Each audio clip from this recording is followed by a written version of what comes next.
नमस्कार दोस्तों, यूट्यूब ज्ञान साझा चैनल में आपका बहुत बहुत स्वागत है। बंधुओं, मैं आज आपके समक्ष इग्नू बीएड जो आपका 2022 में 26 तारीख को एग्ज़ाम होने वाला है। दिसंबर माह में 2 बजकर शुरू होगा और 5 बजे तक ख़त्म हो जाएगी। BES 127 जो कि इग्नू बीएड के द्वितीय वर्ष के पेपर है, अधिगम हेतु आकलन। इस BES 127 से संबंधित 2022 टर्म एंड एग्जामिनेशन दिसंबर के लिए जो मुख्य मुख्य चीज़ें जिसको हम सजेशन कर सकते हैं, जिसे पढ़ने से आपका लगभग मानिए तो 80% तक आपका इसमें प्रश्न आ सकेंगे। इग्नू के लिए हालांकि सभी जानते हैं कि जो विद्यार्थी इस इग्नू से कोर्स करते हैं उनके पास दूसरे काम करना पड़ता है और रेगुलर वो नहीं जा पाते हैं, जिसके कारण इग्नू का एक विकल्प हम लोगों के पास होता है।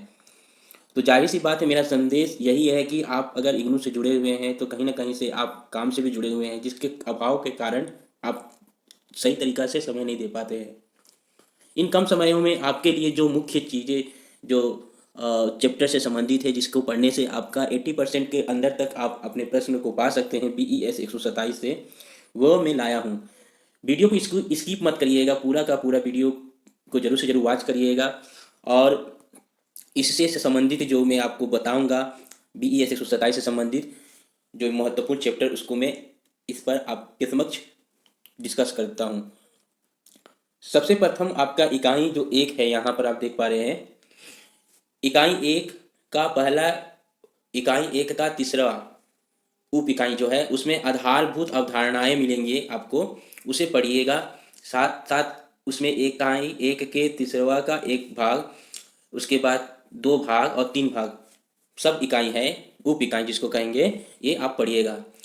उसी तरह ये दूसरा इकाई का तीसरा का एक भाग आप निकालिएगा इग्नू के बीएड किताब द्वितीय वर्ष के। आप चाहे तो इंग्लिश मीडियम के हैं तो भी इससे आप पता कर सकते हैं, क्योंकि एक ही आपका इकाई होगी, केवल भाषा अलग होगी। उसमें आपको पढ़ना है आकलन का व्यवहारवादी परिप्रेक्ष्य। जल्दी जल्दी मैं आपके समक्ष पढ़ के सुना देता हूँ। दूसरा का इकाई का चौथा उप इकाई अधिगम का आकलन एवं अधिगम हेतु आकलन।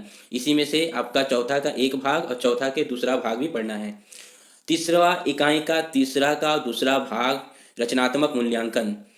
इसके बाद में आप इकाई नहीं बताऊंगा क्योंकि आप समझ जा रहे हैं, इसलिए मैं जो जो इम्पोर्टेंट है उसको मैं बतला देता हूँ। निदानात्मक मूल्यांकन पढ़ना है, योगात्मक मूल्यांकन पढ़ना है। अगला बढ़ते हैं नियम संदर्भित एवं मानदंड संदर्भित मूल्यांकन। प्रश्न बैंक बगल में इकाई भी दिया हुआ है, आप इसको देखकर निकाल सकते हैं, किताब में आपका मिल जाएगा। चयन आधारित क्रेडिट प्रणाली CBCS मूल्यांकन के प्रभावी उपकरण के आवश्यक मानक, इसमें विश्वसनीयता, वैधता। ये जो सारे जो मैं पढ़ रहा हूँ बंधुओं, ये सब 2018, 2019, 2020 पिछले सालों में पूछा गया है ये। और जो प्रश्न पूछा जाता है लगभग वो बार बार पूछा जाता है, उसमें से पूरा नहीं पूछा जाएगा, किंतु अगले साल का अगला साल उससे कुछ लेगा, फिर उसके अगले साल से लेता है। इस तरह से मैंने आपके समक्ष इसमें इम्पोर्टेंट बनाया हूँ। उसके बाद जो है आपका उपकरण 7वां इकाई का चौथा उप इकाई है। इसमें से सभी उप इकाइयों का पूरा ही दिया हुआ, इसको पढ़ लीजिएगा। आप YouTube में भी इन सब चीज़ों को खोज लीजिएगा तो बहुत आसानी से आपको ये मिलेंगे, ये किताब से अगर समझ में नहीं आता है तो।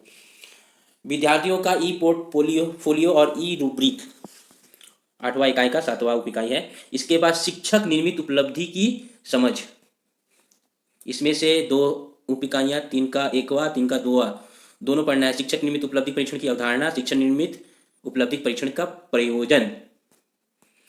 उसके बाद उपलब्धि परीक्षण पदों या प्रश्नों के प्रकार 9वां इकाई का चौथा है। इसमें से एक चौथा का 1वां वस्तुनिष्ठ प्रश्न और निबंधात्मक प्रश्न, ये भी पढ़ना है आपको। कार्य योजना जो है ब्लूप्रिंट, ये आपको पढ़ना है। सामान्यतः प्रयुक्त परीक्षण 10वां का 3वां उप इकाई है, उसी में का 10वां का 3वां का एक में उपलब्धि परीक्षण मिलेगा आपको, वो भी पढ़ना है। इसके बाद है उपलब्धि परीक्षण बनाम नैदानिक परीक्षण, सतत एवं व्यापक मूल्यांकन CCE जिसे कहते हैं कंटिन्यूअस कम्प्रिहेंसिव इवेल्युएशन। उसके बाद धनात्मक और ऋणात्मक सहसंबंध 16वां का 5वां का एक इकाई। बीच में 14-15 जो इकाई है उसमें से लगभग मुझे प्रश्न दिखाई नहीं दिया, फिर भी आप लोगों को लगता है तो आप देख सकते हैं। उसके बाद मैं आया हूँ 17वां इकाई का सामान्यता प्रायिकता वक्र के अनुप्रयोग। उसके बाद अंतिम है प्रसमता से विचलन।